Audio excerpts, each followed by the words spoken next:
Selamat sore pemirsa, seputar info kembali hadir di sela-sela aktivitas Anda bersama saya Nadira yang akan memberikan berita-berita teraktual dan terkini mengenai kegiatan haji pada tahun ini. Saat ini kita sudah terhubung dengan rekan kami yaitu Melody yang akan menyiarkan langsung dari Arafah mengenai keadaan di sana. Silahkan Melody bisa diceritakan bagaimana keadaan di sana. Ya, terima kasih Nadira. Kembali lagi bersama saya Melody melaporkan langsung di Arafah Mekah. Di sini, jemaah haji sedang melakukan wukuf dengan cuaca yang sangat panas, mencapai 45 derajat Celcius dengan kelembapan udara yang rendah. Bisa diceritakan bagaimana keadaan kesehatan dari jamaah tersebut? Dengan cuaca yang panas seperti ini, banyak sekali jemaah haji yang punya gangguan kesehatan, terutama dehidrasi. Saat ini sudah mencapai 6 jemaah haji yang mempunyai dehidrasi dan sedang dirawat oleh dokter TKHI di pos kesehatan. Kita di sini bersama Dr. Natasha sebagai tenaga kesehatan Haji Indonesia atau TKHI yang bertugas merawat jemaah haji yang mengalami dehidrasi. Boleh dijelaskan dok mengenai apa sih itu dehidrasi? Baik, jadi dehidrasi adalah suatu kondisi di mana hilangnya terlalu banyak cairan dari dalam tubuh.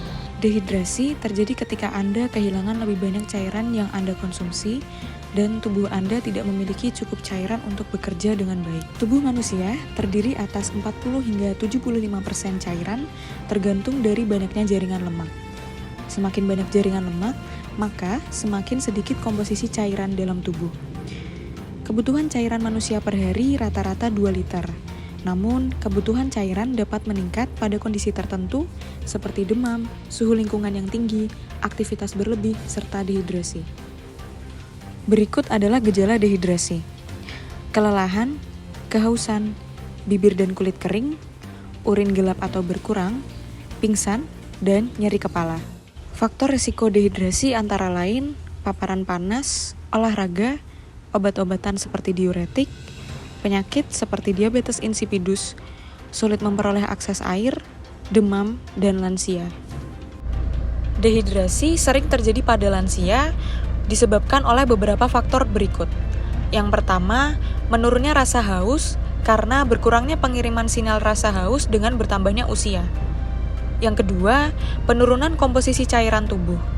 Setelah usia 60 tahun, proporsi cairan dengan berat tubuh menurun menjadi 52% pada pria dan 46% pada wanita.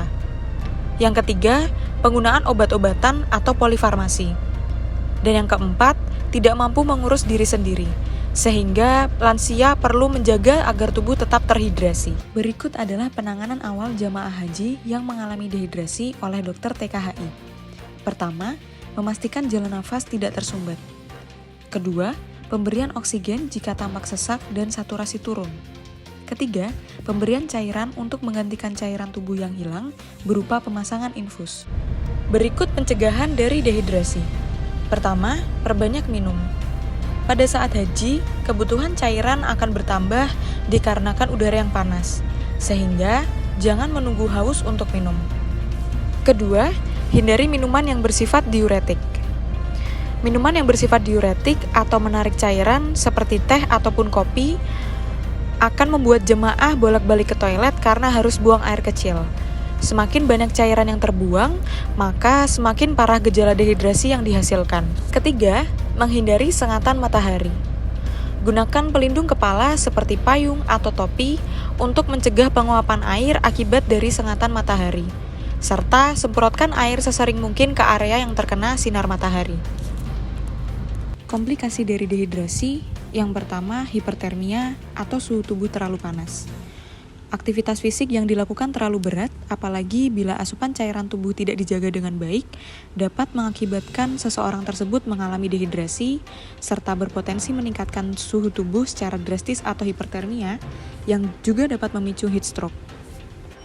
Yang kedua, yaitu kejang. Tubuh manusia membutuhkan elektrolit sebagai penghantar sinyal listrik antar sel. Ketika mengalami dehidrasi, otomatis terjadi pula gangguan keseimbangan elektrolit yang berupa penurunan atau peningkatan jumlah elektrolit tertentu. Padahal, keseimbangan elektrolit harus dijaga agar semua organ tubuh berfungsi baik. Jika tidak, sistem organ vital tubuh bisa terdampak. Yang ketiga, penurunan kesadaran. Sirkulasi darah bisa terganggu saat tubuh mengalami dehidrasi. Padahal, darah mengandung oksigen dan nutrisi yang berguna untuk menyokong kerja organ-organ vital tubuh. Salah satu pertanda terjadinya shock hipovolemik merupakan sebuah kondisi gawat darurat akibat berkurangnya volume cairan atau darah di dalam tubuh. Kondisi ini ditandai dengan kesadaran yang mulai menurun, tekanan darah di bawah 80/60 mmHg. Jika tidak segera ditangani, maka shock hipovolemik dapat mengancam jiwa.